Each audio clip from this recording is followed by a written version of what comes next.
copyrighted telecast may not be reproduced, retransmitted, or used in any form without the authorized written consent of NASCAR Broadcasting. NASCAR would like to thank all of our loyal fans for your continued support, and we hope you enjoyed today's broadcast.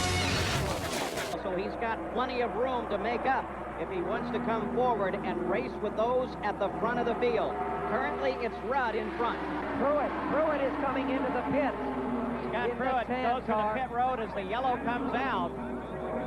There was a quick move there. It looks like Pruitt had his and Halsmer's car there seems to be damaged. So we have finally had an incident. Pruitt's car is on fire. Halsmer pulled way down to the inside coming through the fourth turn and was looking for position, and it sure looks like he got together with Scott Pruitt. Scott Pruitt's car is stopped there. Scotty is out of the car and standing a Halsmer. The situation was contact with Scott Pruitt. Now look at the cars down in the low groove as we look at this replay. That's Scott Pruitt in the tan car, and he suddenly slows. Here comes Halsmer. And he center punches him, Bobby. Yeah, Scott Pruitt was obviously pulling off the fast part of the racetrack. I suspect he had a problem, was trying to get out of the way. Pete Halsmer's coming up behind. It just happened too quick. He is now looking hot again. Harry Gant. You know, he's doing a lot of this without an awful lot of help.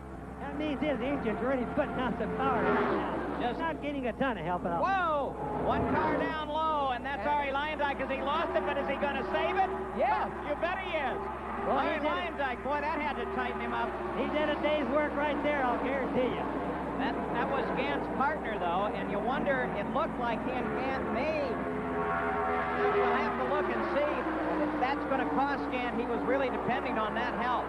He took the starch out of Gant, who incidentally won the Iroc Championship back in 1975. You see him running fifth there right now.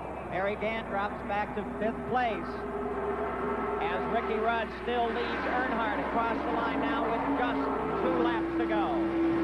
Gant, the 85 champion of Iroc. I'm sorry, not 75. He's old, not that old. See him very competitive here right now. Well, he's doing it down there by himself, Sam.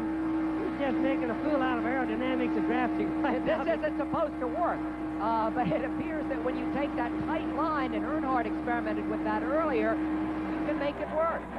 A lap and a half to go. Harry Gant now drops into fifth position and tries to pick up some of the benefit of the draft. Ricky Rudd will see the white flag as he comes around, but every time he looks up in his mirror, he knows he's got Dale Earnhardt sitting right there in what may be the most enviable position on the course. Boy, you can bet the gears are churning away. 1 lap to go in Dale Earnhardt's brain right now. What is he going to do about Ricky Rudd? Now's the time, Paul. They have to make their decisions. All their thinking has come to an end. They have to make their move now if they're going to do it. The final 2.5 miles, now down to 2 miles. Harry Gant looks for any help that he can get. No one seems ready to do so. Now Earnhardt looks to the inside of Ricky Rudd onto the backstretch. Allison sits back and watches both of them as they battle for the lead. Gant sits back here in 4th place. They move into the final 2 corners, back into the high bank. Look at the maneuver around as Earnhardt tries to keep Allison in check, and Gant comes down inside Allison to the inside. Ricky Rudd is on the high side. Gant continues to move down the inside. They're nose to nose as they head for the tri-oval of the checkered flag. It's Gant and Ricky Rudd and Earnhardt moving down to the inside as they're 3 abreast coming across the line, and Earnhardt takes it. Earnhardt, then Gant and Ricky Rudd at the line as they hit the line 3 abreast. The Winston Cup drivers, first, second, and third, and not separated by more than 1.5 feet. I can't tell you who got second. I can tell you who got first, and I sure couldn't pick second out of that. That's the closest one I've ever seen. That was a work of art by Dale Earnhardt. He had to put together 3 or 4 coalitions in that last lap to pull off what he did. What a brilliant victory for Dale Earnhardt. So round number 1 of the International Race of Champions 16th running is now complete, and the man in the light blue car, Dale Earnhardt, has taken the win. As he waves to the fans, we'll be back to talk with him in a moment. This copyrighted telecast may not be reproduced, retransmitted, or used in any form without the authorized written consent of NASCAR Broadcasting. NASCAR would like to thank all of our loyal fans for your continued support, and we hope you enjoyed today's broadcast.